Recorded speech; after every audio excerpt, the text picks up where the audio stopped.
Strange things are afoot at the Circle K. That kid is back on the escalator again. Pain don't hurt.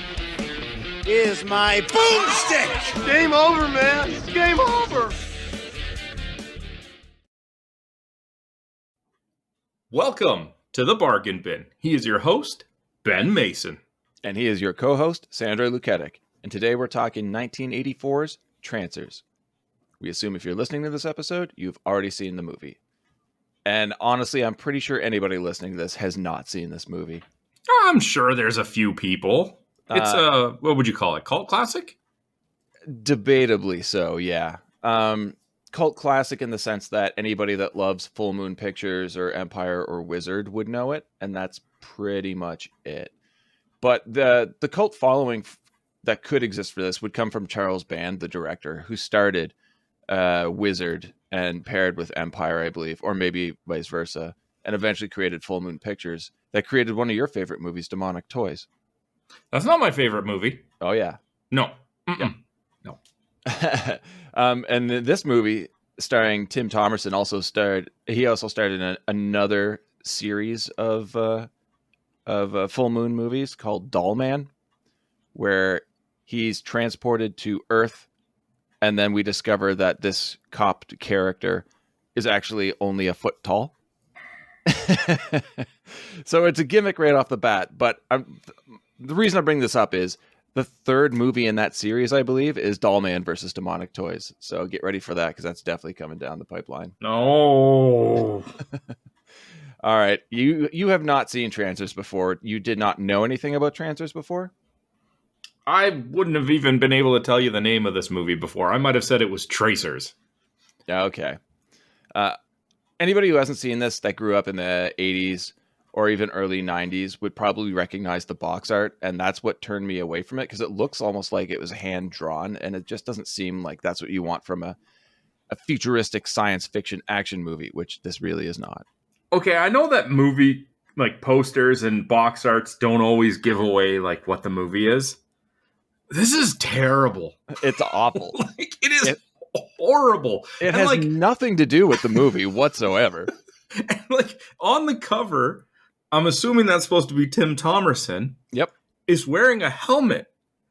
We don't see him wear a helmet at any point in this movie. No, it's like this weird helmet with a visor. He's carrying this futuristic pistol. There's a weird grid behind the Trancers logo. I don't know if we're looking at the same one, but I was referencing the one from IMDb. Yep. And there's so much print on the cover, too. Like, there's a novel worth of stuff on the front. Oh, yeah. It's the entire credits for, like, the release of the film that takes up the bottom left-hand corner. Have you ever seen the box art for the original Mega Man for the Nintendo? Oh, a long time ago. Yeah, it might be a little bit more representative than that, but it ain't far. And this whole movie is just weird. The box art, the presentation, the runtime of just under, 77 minutes. Why so short? I don't know. I feel like they just had to put some filler in there to get it to feature length for a release. And there's a lot of debate over what's a feature length film, too. I got into a debate about this the other day, and I had one guy telling me it's anything over 40 minutes. I'm like, no, that's way too short. I said it's anything over 70, and that made sense to me, because then that they would add so many credits to this movie to pad it out. And I looked into it, and a lot of places do consider 40 minutes a feature film. If I paid money to go see a movie in theaters, it was 40 minutes long, I'd be furious. But seeing this 77-minute movie in theaters, I would have loved, and I really wish I had the chance to do it. No. I can tell you agree. I would not go to the theater to watch this. No. Well, I'm just going to jump right into it here. We got a theater not far from my place that primarily does old movies, and it's like licensed, so they'll serve you alcohol as well. Maybe that type of thing, if they do a throwback night with Trancers, might be fun to go to. That'd be a blast. But not a regular viewing. Like they never have newer movies to my knowledge, but like leading up to Halloween, they'll have nights where they just play like Beetlejuice and the original Halloween or Hocus Pocus, like, and they'll do double features a lot. Yeah, but those are big movies though. Usually they are bigger movies, but they're also older movies. They're not playing like new stuff. I mean, they do on occasion. It's like a little 2-screen theater, right? But that might be the only circumstance, and it would have to be like a bunch of us are there. Yeah, I guarantee that if they ever played at a theater here, the only people in there would be me and the guy that walked into the wrong theater.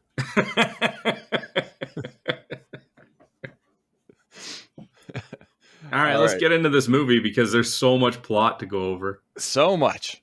After a ridiculous 2 minutes and 16 seconds of opening credits, we get the future. Our protagonist, Jack Deth, played by Tim Thomerson. Okay, first off, that name is amazing. Jack Deth, D-E-T-H. I'm laughing at the car he pulls up. It's great. It's a grimy future. That car fits perfectly. It's so funny because later in the future, like a later scene in the future, not far from this one, they show another car that looks like it's like a futuristic car. This one just looks like they took like the hose from a washer dryer exhaust and stuck it on top of a normal car. Oh yeah, totally. And there are flying cars in this movie too, and he's stuck with this. It's a great intro to our protagonist. It just enters stage right, and the first reaction is, "Oh shit, I know what this is." Yeah, I thought you'd get a kick out of this, but for very different reasons than myself. Okay, all right, let's keep going. So his Jack Deth's washing machine pulls up to the diner gas station combo. And his neo-noir voiceover tells us that he tracked down and killed Martin Whistler, a psychic criminal who turned people into mindless, obedient killing machines known as Trancers. I love how they never explain how he does that. No. Like, do people have, like, magic powers, special abilities in the future? I guess, because they never give us any reasoning behind any of it. None of their technology even makes sense. No. There's so many plot holes with their reasoning here. Not just here, sorry, I mean for the entire film. Jack enters the diner, grabs a seat, and lights a cigarette. He orders coffee, the real stuff. He knows it will cost extra. But he also wants real milk, none of that soy crap. Which I didn't realize was a thing in '84, but I really dug it. I love his delivery in this scene. Throughout this entire movie, even, Tim Thomerson does a great job as a poorly named character. Jack approaches the only other patron of the diner and demands to see his ID. The man is flustered, asking what he did, and Jack simply states that the courts grant him the ability to perform a TSE at will, a transfer suspect examination. I don't understand how you can just scan them. The guy was sitting in a diner, ordering a meal. That's really suspicious. Completely. But I guess we're led to believe that Jack has just been on what we find out to be a 12-year vendetta mission. I mean, all he had to say was, "We got a tip of Trancer activity." Yeah. That's why I'm here. Cool, right? You're not the one, because the scan, as we'll soon find out, comes back clean. Yep. Well, and the thing, too, is Jack's character, like, the way he acts just changes out of nowhere with no reason. It goes from, like, a complete asshole to, like, a scruffy rogue Han Solo kind of mentality. Well, he sits down and he orders the coffee, and the waitress says it'll cost extra because we're supposed to believe that certain things are like higher commodities or higher value commodities in the future because they're more scarce. Yes. And when she asks him, like, or says that'll cost you, he says, like, I deserve it. And I'm thinking, oh, maybe he's just there to celebrate that he got Whistler. But then he does this 180 and starts to go scan this guy. And so what am I supposed to be following here? Yeah, it's pretty muddled. Again, all you had to say, right? Like, that'll cost you. Be like, it's on the company's tab, right? Because he's working. Yeah.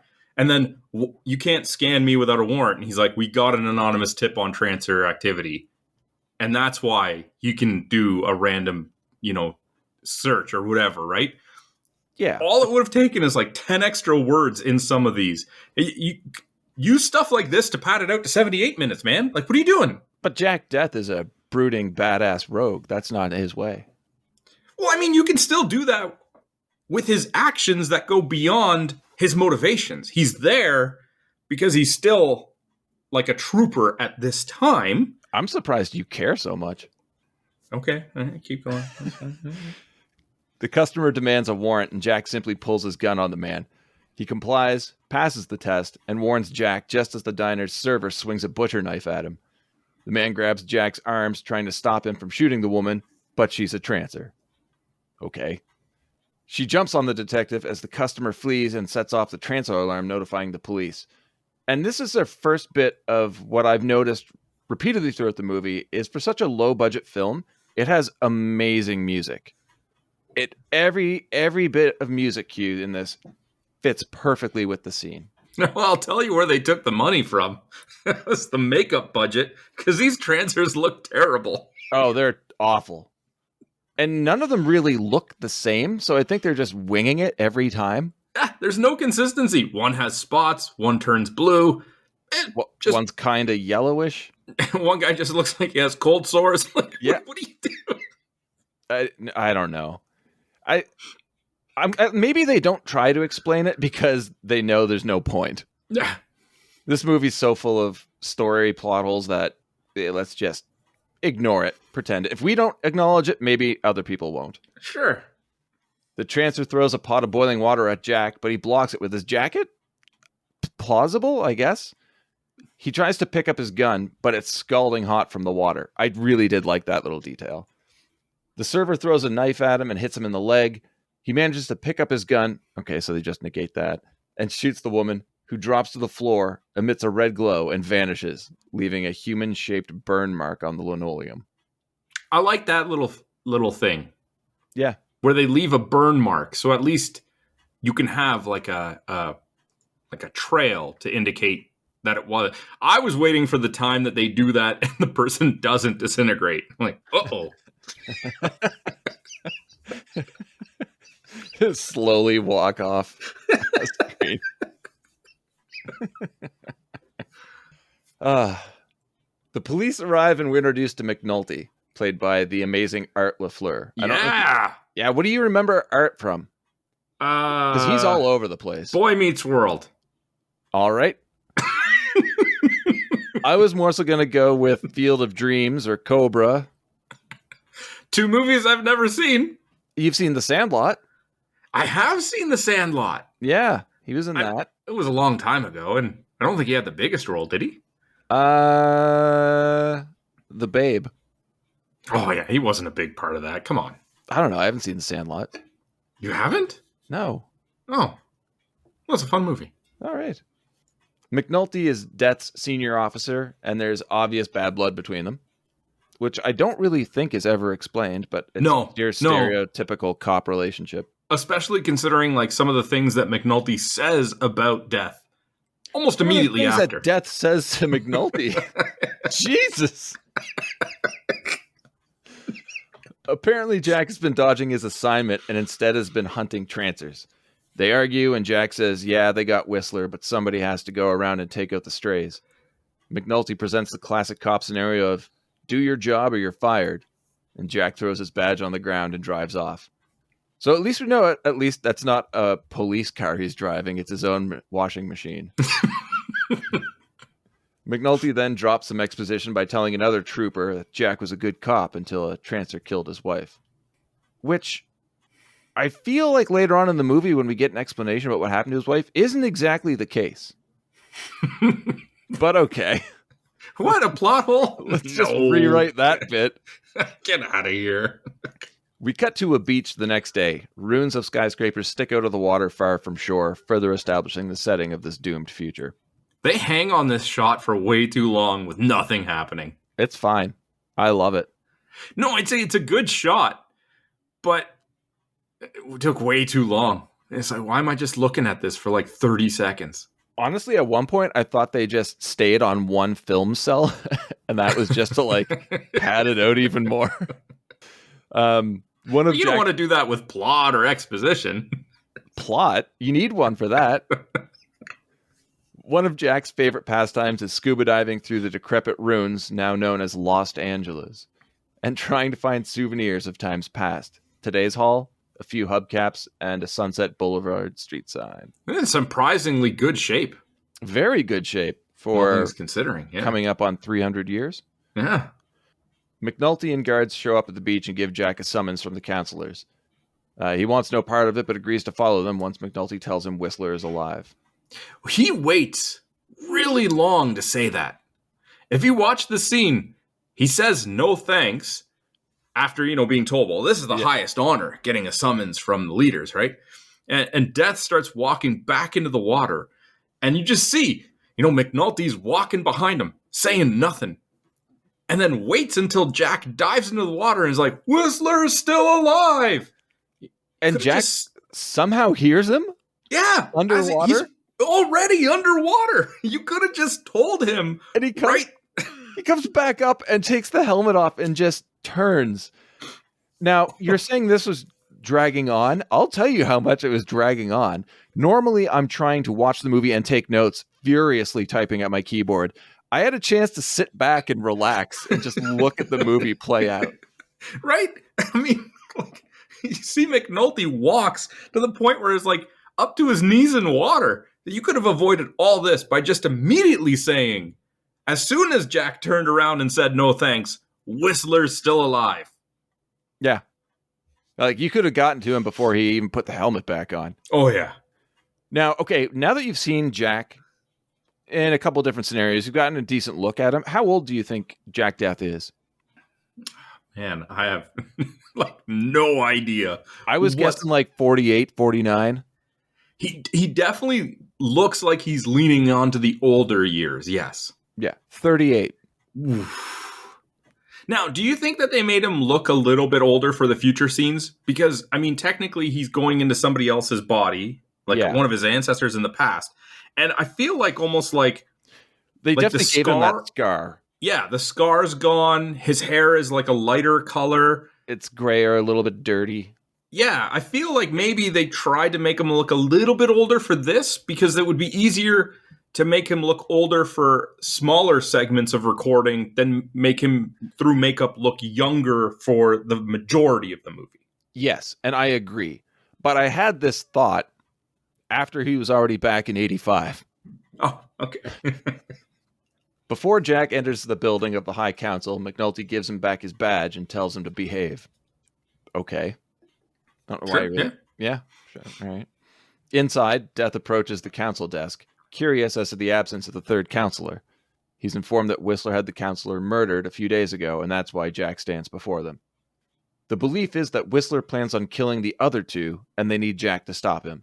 Apparently, Whistler has been hiding in Los Angeles. This confuses Jack, who suggests they just get a submarine and blow him up. And they clarify that they mean Los Angeles before the fall, 300 years ago. I like that twist. Not going to lie. I do. And I mean, it's a pretty good plot for the villain to, okay, I'm going to go back in time and kill your ancestors. But all it made me think is, what caused the fall? I was wondering how he went back in time. Well, I figured we were going to get to that, right? It wasn't like he was going to fight him from the future back in time. No. But I was curious about the fall also. It's just like the way you set it up makes me think were Whistler's actions also like something in the past that caused the fall? Is that going to be, this intrinsic, time loop plot? Oh, no, that's too big picture for this movie. They're not doing that. No. Whistler sent them a hologram message relaying that he's been in hiding for the last 12 years while they killed his Trancers. His new plan is to go back in time and kill off the ancestors of the counselors, negating their existence. I love how he's like, and now it's time for my plan. Well, why did you wait 12 years? Yeah. Your plan was to go back in time. You could have done that right away. Apparently. You had the technology. And I do like how proper he is here. He does come across as like a very intelligent, thought out villain. Right down to, well, right up until, I should say, his farewell gesture, which looks like he's like going to tap his forehead and like wave his hand at them before the hologram cuts out. But he holds his hand to his face for so long, it looks like he's just smelling his fingers. He just waves at them and it vanishes. I'm like, wow, that's a bit lackluster. I've been in hiding for 12 years, you know. I found that this was a really interesting depiction of time travel. How the only way you can travel back in time is by taking over the body of somebody in your family lineage. Yeah. I don't feel like I've seen that before, but I'm also nervous to give credit to this movie. I mean, I've definitely seen video games that have used that after the fact. I mean, like the entire Assassin's Creed series. Yeah. But earlier than 1984, nope. No, I liked it. I thought it was very interesting. I thought they were actually going to go back in time. So yes, it was a pretty interesting twist saying, no, you can only go back in time to inhabit an ancestor's body. And I'm wondering if they did this as a way of, well, obviously it's a plot device for killing the counselors, but I was wondering if they worked it in just so they wouldn't have to spend any money on special effects of going through like time travel. Yeah, fair enough. Whistler has traveled back to the body of an ancestor named Weisling, who was, or Weisling, who was a police detective. They need Jack to travel back and take over the body of Jack Dethton. Is it? No. What's his name? Something Dethton. Oh, Pete? jeez. We'll go with Pete Dethton. Yeah, I don't remember. Horrible, horrible name. Who is an investigative journalist. While his consciousness will be in 1985, his body will remain in the present and be monitored. He needs to apprehend Whistler and bring him back to their time. This is all explained to him by an engineer, Ruthie Raines, played by Thelma Hopkins, which is all well and good, but the body of Whistler is also in the room. They explain that they found it hidden in the desert. Okay, but do they think it's a good idea to let Jack see the body? Evidently, yeah. Because he's a loose cannon. He's already agreed to do the mission. And we find out, yeah, that was an absolutely terrible idea because he just pulls out his gun and shoots Whistler's body, vaporizing it. For the rest of the movie, I'm wondering if he does use the dart to send him back now. Does he just die? Yeah, that's a question I had at the end of the movie. Yeah, I'm going to guess because he doesn't have a body to go back to. Yeah. I mean, at that point, too, he could have just used the stuff on himself because we know the fate of Whistler. Anyway, well, now it's time for the future James Bond's Q scene where Raines shows him an old revolver he'll be using. No futuristic weapons are allowed in the past. Within the handle of the gun, though, are 2 doses of a drug that will allow Deth and Whistler to return to present time. He also gets a fancy new watch that provides him with a long second. 1 press of a button, and what seems to be 1 second everyone else will allow him 10 seconds. The downside is that it can only be used once, and after that, it will dissolve. So the watch is very much a Q moment. The other one's just a gun. With a false handle. Just a gun. Yeah. Ooh, fancy. I don't know why they can't take futuristic weapons back. You think it'd give them an advantage? You would. And as we see, McNulty has one in the past. That's right, he does. Yeah. All right, then. Jack lays on the table to prep for the procedure, and counselors Spencer and Ash give Jack photos of their respective ancestors in peril. We don't get Spencer's relative's name right away, but it proves to be unimportant for the most part. The one we'll eventually focus on is Hap Ashby, former baseball player and relative of Ash. Deth gets a shot in the neck and is immediately in the body of journalist Dethton. Oh, I hate saying that name. In the bathroom, about to shave. His girlfriend, or I assume not girlfriend, hookup of previous night, Lena, played by Helen Hunt, calls out to make sure he's okay. Why? Why did she call out? Yeah. I don't know. He travels back in time. There's no shaking of the area. He doesn't make a sound. Yeah, he doesn't scream or anything. She just asks if he's okay because reasons? I know you get nervous when you shave. Is everything fine? A box appears on the bathroom counter containing the photos, the watch, and Jack's gun. But how was that sent back? I went into the ancestor of the box. See on the on the counter, he had this box that he keeps his shaving stuff in, and that was the great grandfather of that box. Yeah, we'll just never ever touch on that. Yeah, because that would cost too much and take too much time. It must just be that they can only send like inorganic living matter. organisms to their ancestors, but actual items they can send. Makes me wonder what's in that vaccine. Jack cautiously exits the bathroom to essentially meet this girl for the first time. I'm totally off topic, but what an amazing open concept apartment. Sign me up for that.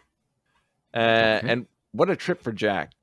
He looks out the window at a bustling city that he only knows as flooded ruins. I mean, he does a good job seeming taken aback by it as he's like really experiencing something completely new. Yeah. I thought it was a good job there. Yeah, he did great. And probably one of the deeper characters. Like, he actually can convey emotion relatively well. I still want to know what happened to the ruined future. He stumbles through his messy closet, and we get the first awkward exchange with Lena. And I had to write these down because I don't know if this is good writing or bad writing. Okay. Did you mean what you said last night? Yeah, sure. What did I say last night? Phil. Oh, yeah, it is Phil. Phil, come on. You said that making love to me was like the ethereal union of two lost souls. Awkward pause. I bet it was. What? Two lost souls. Yeah. And there's no way this character didn't have some influence on Sam Raimi when he was writing Ash for Army of Darkness. Because this is an Ash moment through and through. Sure. The meeting of two souls. that worked? That picked up a woman. And his line of like, two lost souls. Yeah. Like, even he knows it's a horrible line. How did this work, Phil? What are you doing? Lena finishes getting dressed for her job as an elf for the Santa display at the mall, while Jack what kind looks of a through getup Phil's is this? I don't understand like 80s outfits maybe, but like she puts on like a full body like unitard. Yeah. Above like or below like two other layers of clothing. It's the 80s. It just seems so weird. Oh yeah, no, don't get me wrong. It's definitely weird. But right. The 80s. Yeah, okay. In the dresser, he finds photos of multiple women. Also in big, like, one-piece unitards. Yes. Well, I mean, unitard, by definition, is one piece. Yeah, shut up, Ben. He asks Lena if she knows where a certain street is. I'm not even going to try and pronounce it. And it's only a few minutes away. This is where she starts to suspect something is up. Jack puts on a trench coat, which also weirds her out, then slicks back his hair because dry hair is for squids. Oh, would have thought that squids would have wet hair due to living in the ocean. I don't remember if he actually defines what squid is. Just No. All right. They speed into the mall parking lot, and Lena can't get out fast enough. They bicker back and forth until she has to start her shift. I do have to say the chemistry between the two here is surprisingly good. Yeah. Seems like an odd couple, though. Like I said, at this point, he's 38. She's 21. Only really has a bit of acting in television. Nothing really in film at this point. But perfect casting. They totally hit it off together. Yes. I mean, they are absolutely one of the few pillars that holds this movie up. Ooh, insight to your recommend. A young boy is placed on Santa's lap, and we get the standard mall Santa shtick. That is until Santa sees Jack and goes full Trancer. He attacks our hero, and the two clash, totally destroying the North Pole display. Again, with wicked synth fight music. Santa tries to bite Jack, then tussles with a security guard, grabbing his gun, but Jack shoots him first, eventually killing him in front of onlookers. Comments? Where do I begin? I loved it, but it is dumb as fuck. So I love that gag with the kid who just asks for everything as the Santa's just, you can tell he's just like, all right, kid, move on. Yeah. This is the start of my shift. Please stop. The entire fight is fine, except for the trying to bite him? Is that something that Trancers do, is bite people? It's almost like their makeup. They're inconsistent. Some try to shoot you. Others, like, why is it... Do you bite him and become another zombie Trancer? Like, it doesn't make any sense. This is where we find out that was actually a reshoot and they didn't have any money left for makeup. So it's like, just hide your face, bite him or something. I don't know. Is that real? No. That's the only explanation I have, though. Because I'd believe that. I would absolutely believe that. And then the other thing is, obviously they don't do this because it wouldn't work in their conversation later. But why doesn't the Santa disintegrate immediately? I don't know. It like does take every a other while. one of them? No, not every other one. Oh, wait. No, you're right. There is the other one that doesn't. Again, no consistency. No. And that death is a complete mystery. When we get to it, I don't know. Yeah. Jack grabs Lena's arm and the two run off. Detective Weisling, Whistler, is on scene, witnesses his Trancer vaporize in its body bag, then begins questioning witnesses. I don't know how nobody else sees the red glow from the body bag and then it just falls. There's nothing in there at that point. Let alone when they inevitably have to move that bag and they're like, oh, yes, that's what I was thinking. Nothing in this. This Santa Claus is very light. Although I do like how, because, there's always got to be this little like, oh, the future impacted the past type thing. He finds the picture of the one ancestor.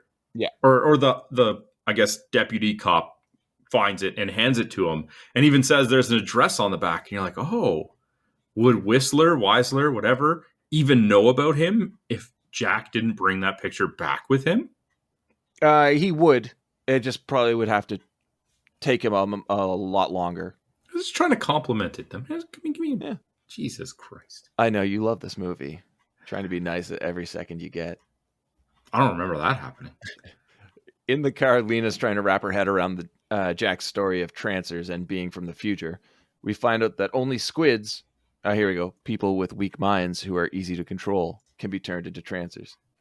She calls him insane for killing Murray, the Santa, and Jack responds, "Has Murray ever turned yellow and gone after you like someone? What? I misread this quote. I'm so sorry." Well, to be honest, the yellow part is the only one that stuck out to me. Has Murray ever turned yellow and gone after someone like he went for me? Like, well, no. That convinces her. The turning yellow part, yeah. He didn't look too yellow to me when they were fighting, but... It looked more blue to me, but... Okay, cool. Yeah, yellow. Sure. Yeah, she relents. You just have to understand that the transformations have literally no consistency, and probably as a result, the plots don't always line up. No. Now we are at the part that you had mentioned earlier, how at the mall the officer finds one of Jack's photos, gives it to Weisling. This is Counselor Spencer's relative, though, Chris Lavery, and as you said, the address is written on the back of the picture. So I'm assuming Jack memorized the address because he goes to Lavery's health spa. But Lavery's activated as a Trancer, and after a quick kick, Jack is knocked out and placed in a sauna set to high. The weirdest sauna I've ever seen. So there's so many issues here. Mm-hmm. Mainly timeline. So if Whistler, Weisling, whatever, just found the address, how did he already transfer the ants? Like, how? I have no idea. We don't even know how he turns people into Trancers.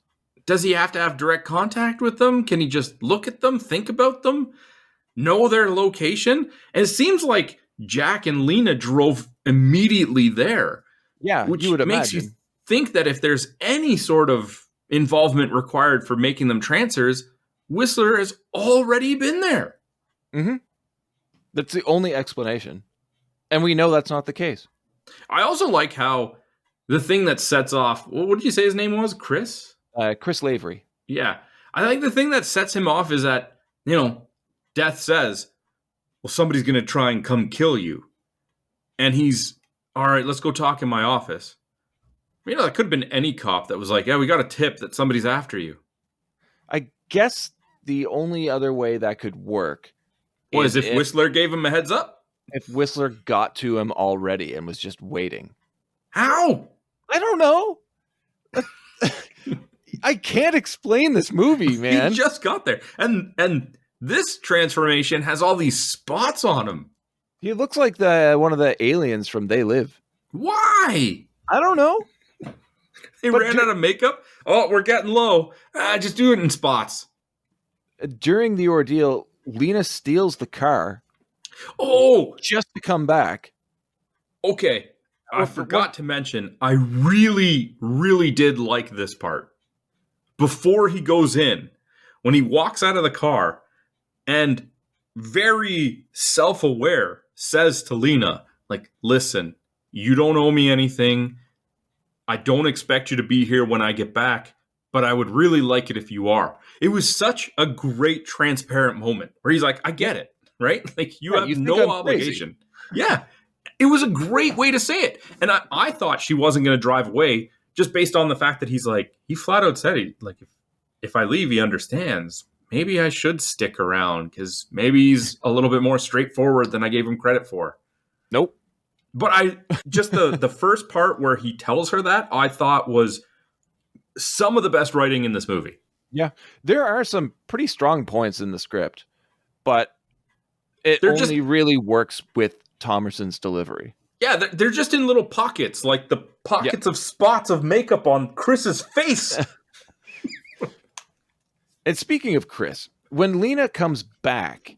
Oh, this is probably the biggest question mark in the entire movie. She finds Lavery's body dead on the ground, and then it vaporizes, and then she frees Jack from the sauna. Who killed Chris? There's a gun next to him that looks like it might have been Deth's, but... Jack has his gun, though. What I'm saying, yeah, like it's a regular pistol. It's not like a futuristic one. Is just laying next to him. So what? He put Jack in the spa and then shot himself? I have no idea. My only idea here is that if somehow Whistler could, from a distance, turn him into a trancer, he could also maybe, from a distance, once Jack is in the closet, tell him to kill himself. Because the objective is to off these people, right? Yeah. Okay. If that's the case, sure. But if he could do that, why wouldn't he just get Chris to shoot Jack when he was unconscious instead of putting him in a sauna? Man, even the explanation I had was a stretch. I don't know. All right. The two flee the spa, but Weisling and officers are already on scene. Jack and Weisling have a stare down. It's the first time they've seen each other in 12 years. Weisling orders his troops to open fire. Jack activates his long second, grabs Lena, and runs to the car, and they speed off. That felt like a lot more than 10 seconds. Oh, it definitely was. So 1 second becomes 2 minutes. I also don't like how it slows time, but then Jack's also in slow motion. Well, I guess that kind of explains how he was moving faster than what we saw. Maybe gives him, super speed in that second too. I don't know. And like they make a point of like when he walks by Whistler, he turns and looks at him. Like, yeah. Why? What do you think of those bullets? What do you mean? The bullets flying by after the cops open fire. What about them? You see the bullets fly through the air and like pass Lena, and it looks like a hand-drawn bullet. Someone's just moving along the cinema set. Oh, I didn't notice. Oh, it's terrible. You know what I find interesting though is when they get in the car and Lena's like, "Well, why didn't you just, get Whistler then when you had the chance?" Yeah, and he's like, "Well, I then I wouldn't have been able to save you." It's like I disagree. Yeah, she didn't need saving. I strongly disagree because as you saved her, you had her over one shoulder, the shoulder opposite to where Whistler was, by the way, and had a free hand on the right side. You had the time as you were passing him to turn and look at him. Quite frankly, you could have picked her up on your left shoulder, just like you did, and as you were passing, instead of looking at him, raised your right hand and pulled your trigger. But okay, fine. Honestly, I would have appreciated it more as if he did that, had her on the one shoulder running by, and as he passes Weisling, just jams his thumb in his eye.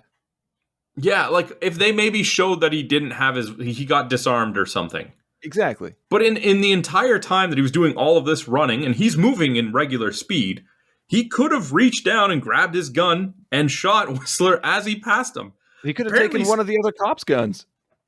Well, then you have to do the extra run to the cop. But even still, it doesn't make sense. I love how many times we've tried to explain this movie to each other so it makes sense. You can't. Jack tells Lena they have to find Hap Ashby before Whistler does, but they need to find a place to regroup. Luckily, Lena's friend is away, and they use her place in Chinatown. And this apartment, before I knew it was above a club, I thought looked just like a club. It makes sense. Yeah. Lena brings food, including beef chow mein, and Jack is stunned. Apparently, they don't have real beef in the future. Like, from a cow? Yeah, it's great. And the way Jack reacts to certain things in 85 and what we see in the future, it makes me ask so many questions about the future that Jack Deth knows. I'd rather see that movie. Yeah, right? And I get it. There's nothing they could really do because they didn't have any money to do it, but it was pretty thought-provoking. Unfortunately, the movie itself isn't. It's what we could have gotten. Yeah. She plays a joke on him, telling him the message in his fortune cookie is from Whistler, saying he's going to kill Jack and his bitchin' girlfriend, which is a strange time for jokes. No. I'm just absorbing all of this information about time travel, mind control zombies, stopping time to save me. It is the perfect time for jokes, man. And then continuing this weird shift in, I don't know, like from drama to comedy, Lena convinces Jack to go to a punk show at the club downstairs. So we get a punk dance scene where Jack Deth holds his own. This might have been the worst band lip syncing in a movie I've ever seen. Oh, yeah. A horrible performance to a horrible song. I mean, yes, the song is terrible, but it's not even close. It makes me think that that's not even remotely the song that they were actually performing. Oh, probably not. Yeah. It's not even close. Most movies that Charles Band has his hand in are just taped together, bits and pieces from everywhere else. Like, he is the king of low budget. Luckily, this song is definitely the most appropriate for them to dance to. Yeah, punk Christmas carols. She convinced him to dance with her. Lena's ex confronts her about getting his tapes back and spits in Jack's face. Jack knocks him out and goes back to dancing. That is, until he's confronted by more punks who all get knocked out as well. Pointless scene. The only part of that scene that I thought was pretty clever was he's like, it's like a room full of Trancers. Yeah. Or like looks like a room full of Trancers, right? Just based on the punk's appearances. I love Jack's attitude. Oh, yeah. Like, if there's good writing in this movie, it goes to his character. Upstairs, Lena gives Jack a wind-up robot as a Christmas gift, and the two start to make out. Where'd she get the robot? I don't know. They didn't go to the store. No. I think she might have just taken it from her friend's shelf or something. That was nice of you. He gets a real big kick out of it, though. Yeah. And she calls it Future Man. Yeah. Just like you. This is quickly broken up by a knock at the door. A young girl walks in. We're guessing, 8 years old? And this is McNulty. Apparently, this body was the only ancestor he could track down. McNulty then says, this is hell. He had to sneak past the parents and everything. So if he tracked down the kid, how could he not have tracked down the parents? This is the only ancestor I could track down, and then I had to sneak by its parents. You see how this doesn't make sense? None. None. Comedy for comedy's sake. Unfortunately, this isn't funny. And then, is it just me, or does it seem like they did a voiceover for the girl? I think they did, yeah. So, why? I don't know. It's not like Jack's voice is different. Yeah. Just have the little girl say it. I don't know. Had ADR for some reason. I'm not entirely sure. But again, like I said, it's Charles Band, prone to issues. I just kind of let it go. Yeah, but if it was Engineer Rains that had come back to talk to him, and they used her voice over top of the kid's actions to, like give you a little bit more of a hint of who it is. Because, I mean, Tim Thomerson looks like Tim Thomerson when he goes back in town. There's clearly a different physical body, right? If they had done that, just be like, oh, yeah, it's this person. We're going to give you the voice as a little bit of a hint. So be it. But again, makes me think that perhaps they just did a complete rewrite on what the girl was saying. You just brought up a really good point that I didn't think about. What's that, buddy? How that was the only relative the ancestor they could find, which is not the case because we already know that. But did they specifically try and find Jack's ancestor who looked exactly like him, much like Whistler and Weisling? Because it's the same actor playing both characters in those situations. Yeah, as we discussed, they just got rid of the scar, kind of lightened up the hair type thing. Yeah. I don't know. All right. McNulty tells Jack he has to go back to Angel City. Spencer is dissolved because of Lavery's death. And Counselor Ash is incredibly distraught and wants to talk to him. Jack picks up the young girl and throws her out of the apartment. Then he and Lena get back to it. Somehow McNulty sneaks back into the apartment, not using a door, and shoots Jack with a beam, sending him to the present. Futuristic gun. Yep. Not allowed to have those. And it's a beam, not an antidote. Yep. He's being pulled from the mission and will be replaced by the more competent Trooper Juan. Jack convinces him otherwise and is sent back, but first requests another long second watch and threatens to kick McNulty's ass if he sees him in LA again. Jack wakes up next to... Oh, this is creepy. Jack wakes up next to Lena, realizing that while he was in the present, the newly returned Phil and Lena had sex. With a quote, "Well, Phil, I hope you enjoyed yourself again." Think about that for 1 second. Oh, I thought about it for more than a second. There's a lot of problems here. Oh, yeah. Where do you want to begin?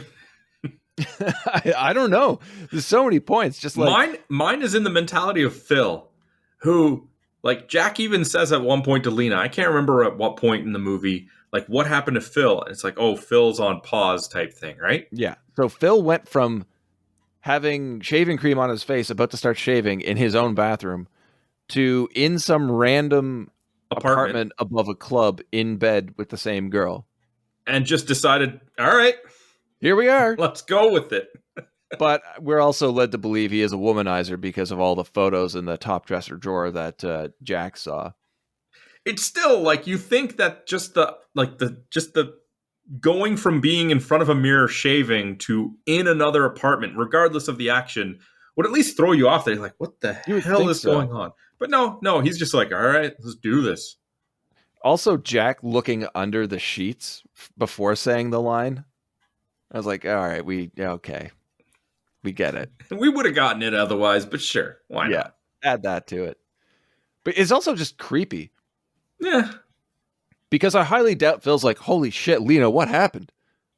Exactly. He got zapped as they were making out. So Phil came back to his wits as they're making out, and he's just like, yeah, all right. Yep. God damn it, Phil. Jack turns on the TV and catches the end of an ad for art prints that says, "You too can proudly display the art treasures of the world in your own home. Imagine your private gallery of art reproductions. Blue Boy, Mona Lisa, Last Supper, and everyone's favorite, Whistler's mother." To which Jack responds, "I didn't know he had a mother."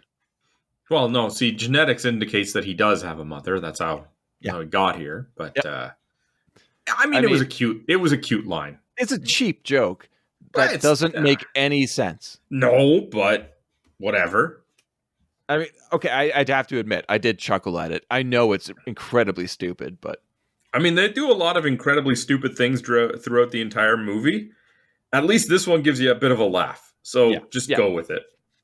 Next is a news interview with Weisling, who has been appointed head of the Skid Row Task Force. I really hope that's not the name they gave it. His plan is to curb crime rates by taking the homeless downtown and issuing them special ID cards so they can keep track of them and protect the innocent, which is a very odd commentary on the views of the homeless problem, but a wicked idea to build an army of Trancers. I kind of wish we saw that. Yeah, there's a lot of things that happen in this movie, or at least are alluded to happening in the movie, where you're like, yeah, I think I'd rather be watching that.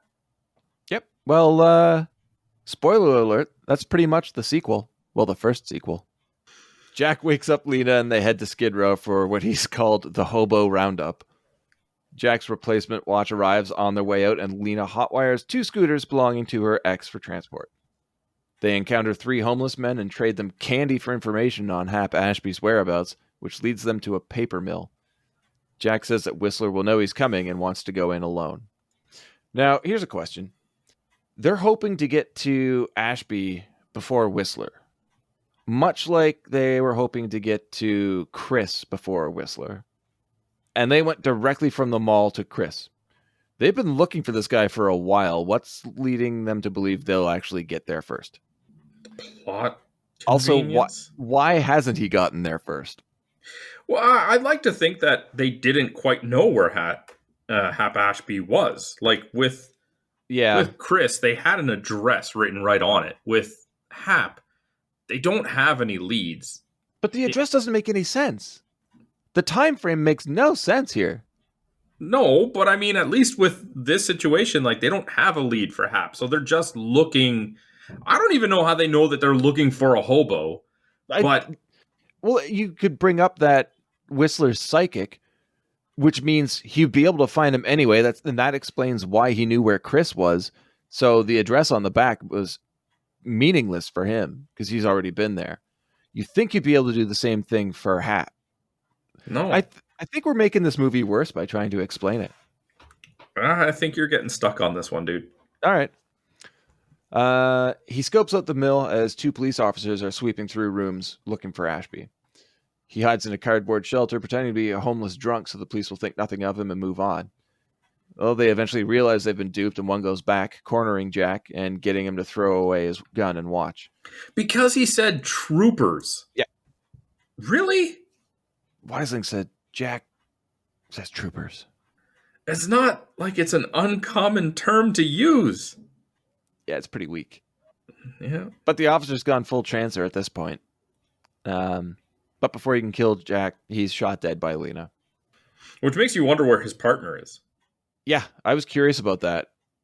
Like, as soon as they go back to look for him after the realization, the other cop is just somewhere? Yeah, it's weird for them to split up, especially with the importance we assume this search has been given. Elsewhere in the mill, an extremely drunk and homeless Hap Ashby is having a makeshift baseball game with his peers. Jack and Lena continue their search through the building. She gives Jack his watch back, and they fall through the floor right into the middle of the ball game. There's really no substance to this. I feel like I should just be reading the synopsis of the movie. Jack shows Ashby his baseball card just as Weisling and officers appear at the hole above them and open fire on the group, but Jack, Lena, and Ashby escape. They decide to split up, but Lena's worried he won't find his way back to Chinatown. Jack assures her they'll be fine since he used to swim through there. I like how she, second takes that. Like, what? Yeah. Also, they're still in the same neighborhood where he had asked her for directions previously. So that whole thing doesn't make sense. Well, keep in mind that he asked her things like, where is this street? Oh, the name, I guess, yeah. Right? He's not going to know, I have to assume that, the Sunset Boulevard Drive sign that he pulled out of the water earlier, wow, that was really well said. It probably wasn't attached. It was probably just on the ground somewhere. Yeah, so he might recognize the streets, but he might not necessarily know what they're labeled as. Yeah, just by memory. Yeah. Or what maybe if there's an industrial building, okay, I didn't know that was a paper mill, right? I don't. Yeah. Right. One thing I did think that was kind of cool is I noticed some of the buildings that were sticking out of the water in Jack's time. He was looking at from the window of Phil's apartment. So it is all around the same area. I thought that was kind of cool. Where was I? Oh, yes, a decent. You're about to get to the part of the movie that just fast forwards to the end. Yeah. Well, it pretty much does. Jack and Ashby ride down a massive flight of stairs on their scooter. Lena gets shot in the arm and drives her scooter through a window into an apartment and out the front door. For some reason, interrupting a man with his glass of milk. They rendezvous. So random. So random. He's wearing it like a suit. They rendezvous at Lena's friend's place. Jack tells Lena the tragic story of his wife. He loved her and reluctantly let her volunteer as Trancer bait on a mission and lost her. He doesn't want the same to happen to Lena. Okay, I won't volunteer to be bait. Yeah. Oh, wait. Yes, I will. It's exactly what happens next. The exact opposite. It's pointless. I'm like, all right, this is some drama, some emotion, some backstory. I like where this is going. Oh, we'll just throw that shit away. I mean, first they have to have a little bit of comedy, air quotes, by telling Hap that he stinks and he needs a bath. Try and force him to take a shower. They strip him down and find that Ashby managed to pickpocket Jack, stealing his watch and wallet. Jack tells him to get his life together, and they stuff him in a bathtub and turn the water on. Yeah. Poor Hap. I mean, hey, he's a homeless man. They gave him food and a bath. I wouldn't say he's that poor at this moment. I guess. You see where he took out the tooth, his like retainer thing with his tooth, and put it in Jack's hand so he could eat? Yeah, that was actually his tooth. Really? It was real, yeah. Oh. And there's another little bit of realism in this I'll get to in a second, which I think you'll find hilarious. Okay. Jack calls Whistler and sets him up, saying he wants to make a deal. He's tired of all the chasing and wants out. Whistler can have Angel City and everything else down the line in the future. He just wants the girl. He'll give up Ashby in return. Here we go. Lena's on the roof as a lookout for the meeting. Whistler sneaks up on her because she's bait and takes shots at Jack, but it's just Ashby wearing Deth's trench coat. Jack, what if he shot him? Like, what mission accomplished. What if he's a better shot? Got him. Mission accomplished. Just pushes her over the edge. Yeah. At that point, he doesn't even have to push her. He's like, all right, I came to kill the 3 ancestors. Done. Jack pops up from behind a corner, and they have a brief shootout, which ends with Whistler holding a knife to Lena's throat. All the better when Jack jumps out and says, that's 6 bullets. Your chamber's empty. And Lena's like, no, it was 5. Learn how to count. Learn how to count, you moron. At least he only has to dodge 1 bullet. I guess. Whistler then throws Lena over the edge of the roof, and Jack activates the long second. He swings his belt over a line and somehow swings to the ground in time to catch her. Ashby, meanwhile, is off to the side and just pouring an entire bottle of booze into his face, which I thought was a hilarious visual. And this was the thing I was telling you about for realism. The actor that played Hap, Biff Maynard, was actually wasted the entire time they were filming. Really? He had no idea what was going on, what he was supposed to do. So when you see Tim Thomerson grabbing him and shoving him in different directions, he was actually guiding him. Because, yeah, Hap didn't know what was going on. It works well. It's great. But, I mean, of all the types of method acting, that's probably one of the most dangerous. Well, yeah. From the rooftop, Whistler takes aim at Jack, but Ashby uses his pitching skills, throwing a bottle at Whistler and cracking him in the face. Also got a laugh out of me. I loved it. This somehow causes Whistler to fall forward and over the edge of the building. He's barely hanging on, and Ashby throws a beer bottle at him, causing him to fall into a fountain below.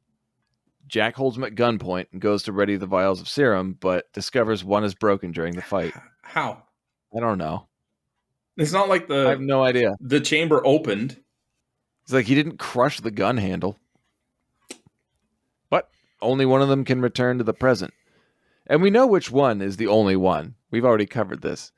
Whistler doesn't have a body to return to. Yes. Yet we're supposed to leave like we both know where this is going, right? Of course, because it's a trope. And Jack doses Whistler, returning his consciousness to somewhere. To nothing. To nothing. Ashby looks after the lieutenant. Jack and Lena kiss. And the little girl McNulty walks out of the shadows of the alley with a creepy smile on her face. Fade to black, roll credits. All right. So here's my biggest issue with what just happened. There's so many problems. So many, right?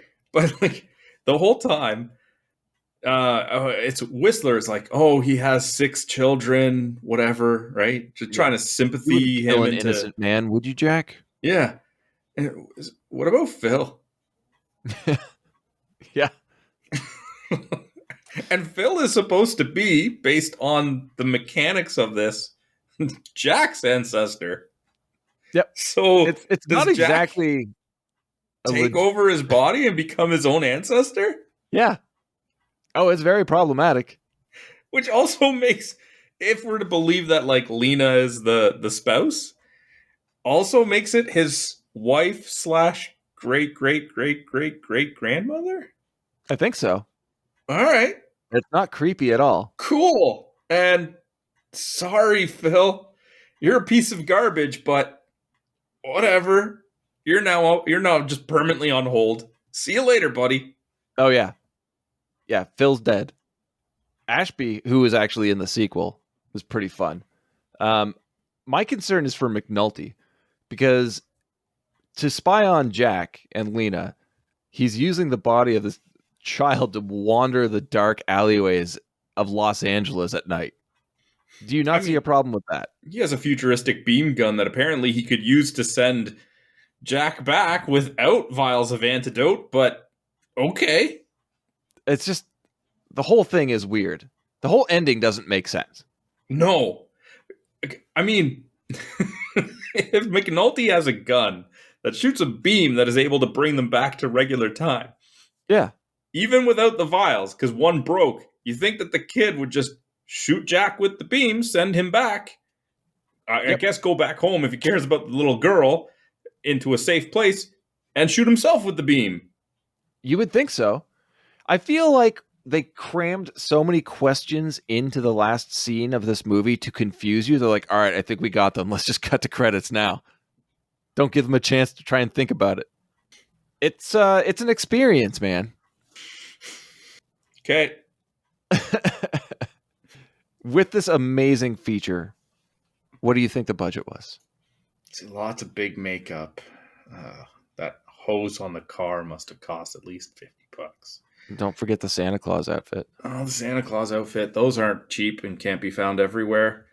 And the licensing of that punk Christmas Carol. And the robot. This can't be more than like $2 million. And even that, I don't know where I would put it other than the fact that movies cost money. Maybe half that. $1 million. Huh? 400,000. I honestly don't think it's that bad for a $400K budget. It's not. It's not. I'm surprised movies are made for that little money, which is the only reason I guessed higher. Because if you had told me before asking me, hey, this movie had a budget of 400,000, I'd be like, that seems about right. Keep in mind, though, this is like early 80s 400,000. I don't know if that's actually been adjusted for inflation. They're not really paying any big names. They don't really have much in the way of special effects. Yeah. You know, a lot of the special effects, quote unquote, are Trancers, which is just makeup, right? Like, I'm sure it's over-the-counter makeup. Oh, definitely. So, yeah, I'd buy that. The majority of that cost probably was just the film they used to record it on. Yeah, probably. As far as gross goes, I wish I could tell you. I haven't been able to find any numbers anywhere.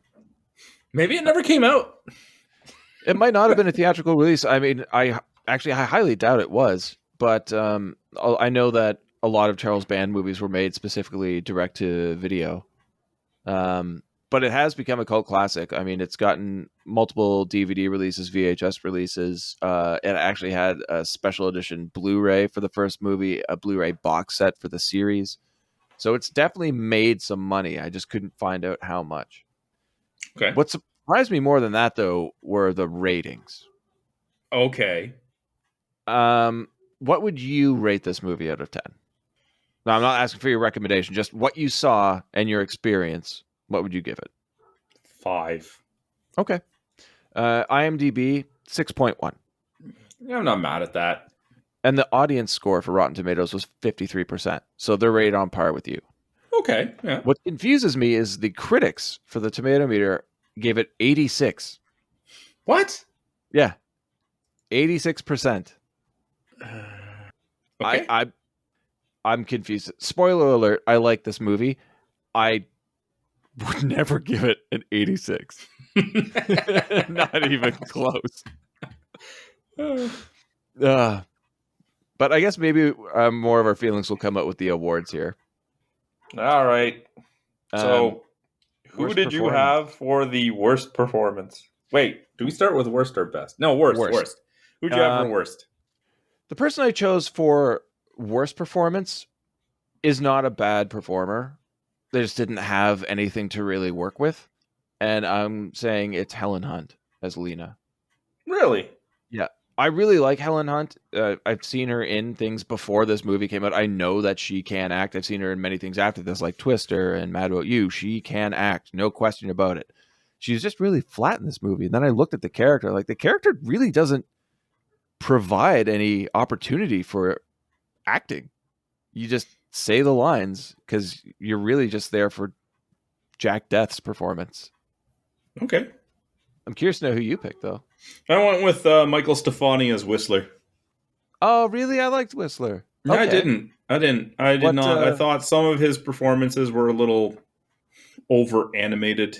And I mean, you want to talk about flat things like the announcement of his plan and being in hiding for 12 years is just so flat. I'm not giving Helen Hunt any credit either, but I just think that he had a couple of moments where he dipped below meh, which is where the majority of the rest of the cast sat. Okay. What about best performance? It's pretty obvious who the best performer is. Oh, yeah, totally. I feel like now if I don't say the right thing, you're going to get mad at me. There's only one answer you can have. It's Tim Thomerson. I mean, Of course it is. Look, and you know what? There's a couple other, like, I liked Art LaFleur, but I mean, the majority of his appearances are as a little girl. Like, he's not nearly in it enough that maybe he could have done a good job. I recognize Richard Hurd, who played Chairman Spencer, but again, he's in like one scene and then he's killed off. Yeah. And I'm not saying they would have won, but maybe to actually make it as some sort of actual race. But without that, it's clearly Tim Thomerson as Jack Deth. There is no other answer. No, he's absolutely amazing. And I agree with what you said about Art LaFleur. If McNulty was in there more, I don't know if he would have come out as best performance. I would have enjoyed it more because he's great. I really would have liked to see a lot more of Ruthie, the engineer. She was fantastic. Yeah. And again, same thing as like, okay, she got a little bit more screen time than, say, Chairman Spencer, but not as much as McNulty. They're all very little in the movie. Yeah. And that could be that's all they could afford the actors for at the time. I do have to mention, though, with Full Moon Pictures, when you watch one of their movies, or Empire or Wizard, this is what you're going to have to expect.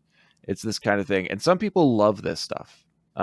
So when you see that logo on the box, you're like, I know exactly what I'm getting, and this is exactly what I want right now. Anybody who hasn't seen a Full Moon Picture before, or Empire or Wizard or anything alike, this is probably going to be a letdown. But it does have some shining moments, like memorable lines, which you start with. Yeah.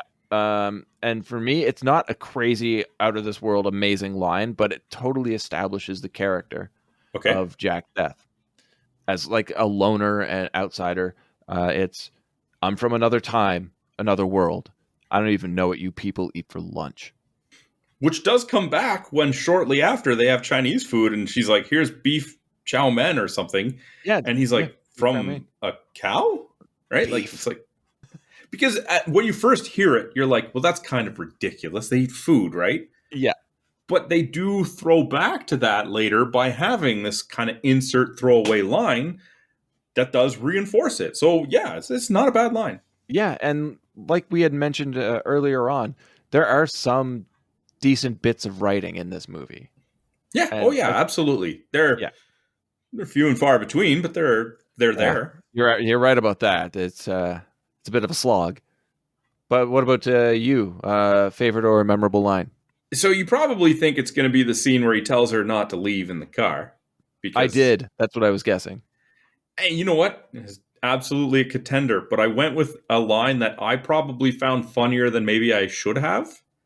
When they are in the apartment and she's, I don't know, off getting the food and he's watching TV and she comes back and he's like, what kind of name is Peter Gunn? And she just looks at him and goes, "What kind of name is Jack Deth?" It's good. It's I'm really like, good. "You got him. Take that." What are you watching? Some kind of detective show? What kind of name is Peter Gunn? And it even comes up later on when he like starts channel surfing before it gets to the news. He even says, "He's like, come on, Peter Gunn." Come on, Peter Gunn. Like, yes, Jack Deth, you're great. It was good. It was good. Yeah. Moving on, I'll go with memorable scene. And No. I start that. What do you think you're doing? all right, stealing your spotlight. Yeah, I Go doubled for it. down. My favorite scene was the fortune cookie scene from almost the exact same spot where my Okay. favorite line came from. Because as much as it did not fit to be making light of the current situation, I yeah. really liked how she's just like, "Oh, it's a note from Whistler. What is it? I'm going to get you and your bitchin' girlfriend." Like, I thought that was, if it happened maybe in not as tense of a moment, I would have thought was very charming, fun, and cute. And I still really enjoyed it. The only thing that you could maybe say against it was just that it seemed to happen at an odd place. It did happen at an odd place, and it was really cute. You're right, but it's amplified by Jack's reaction. He's like, "Oh my god, we have to get out of here. Get your things." Everything is so serious. I had to go with the beach scene from the beginning. Okay. Yeah, All right. You like 30 seconds of nothing happening. Yeah. I love dystopian future settings, and it does a great job of establishing the world of Jack Deth. You see the ruins of Los Angeles in the background. You see that, his pastime, what he loves to do is actually exploring the past.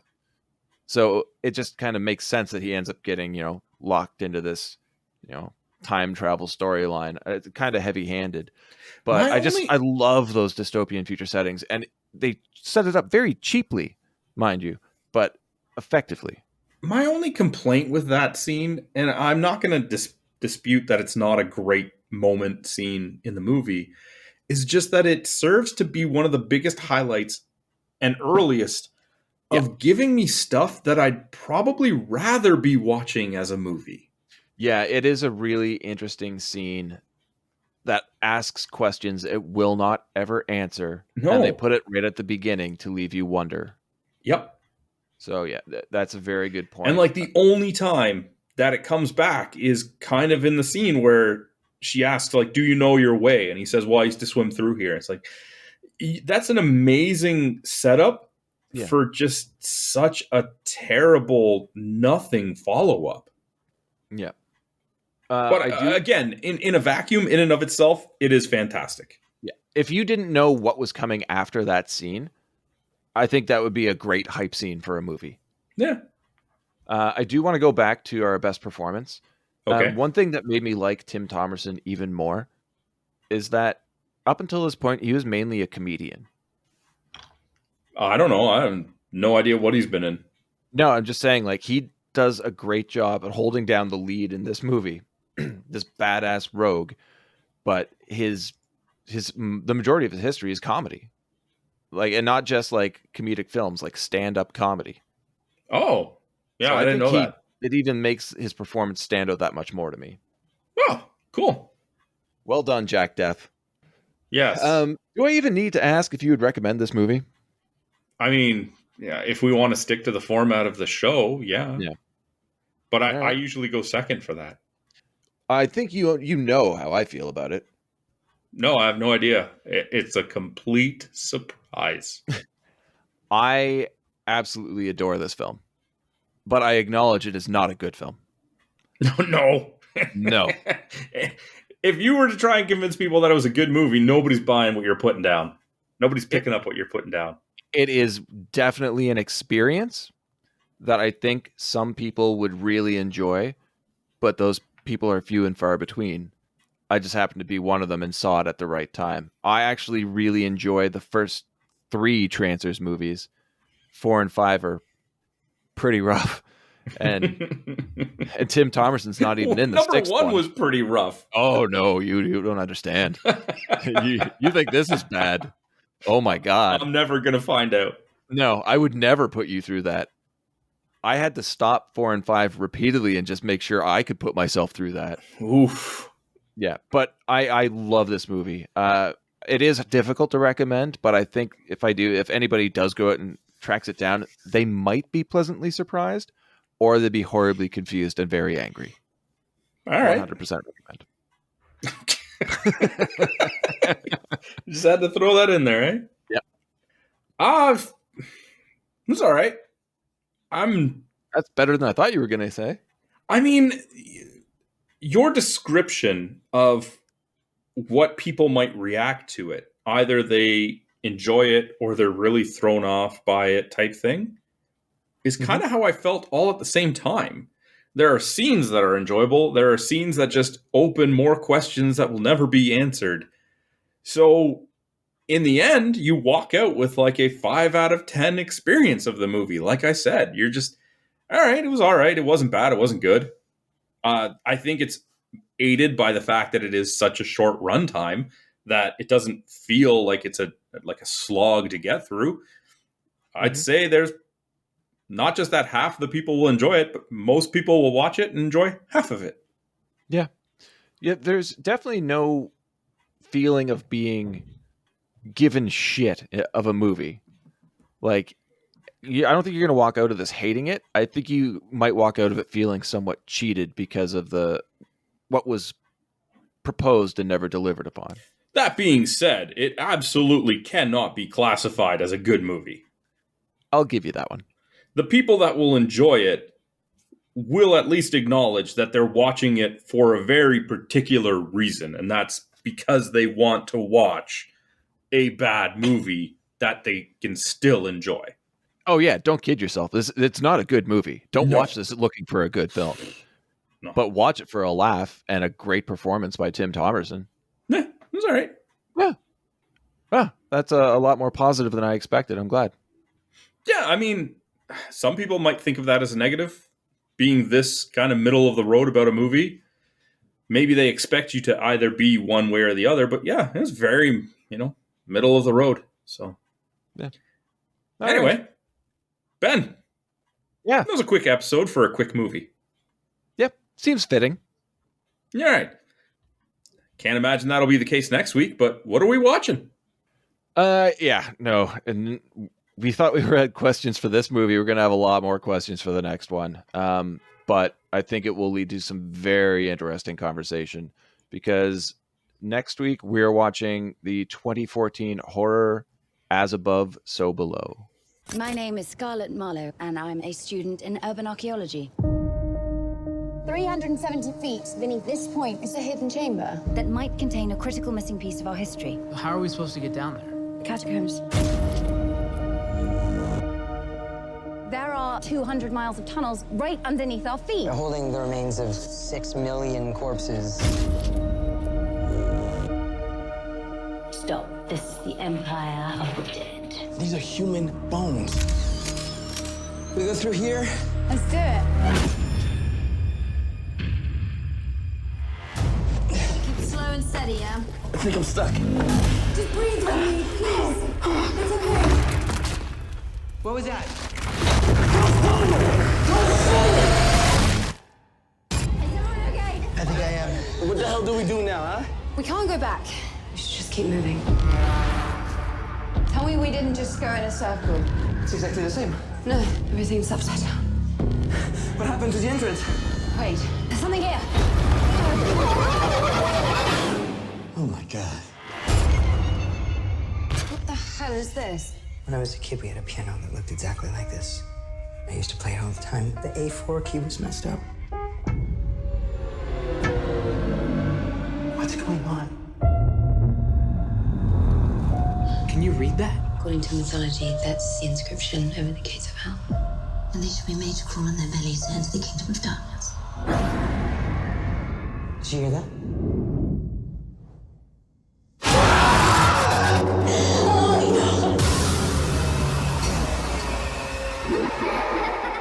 Is somebody there?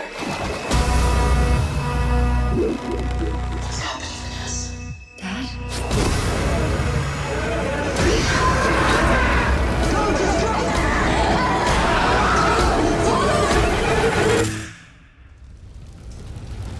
It wasn't my fault. It wasn't my fault!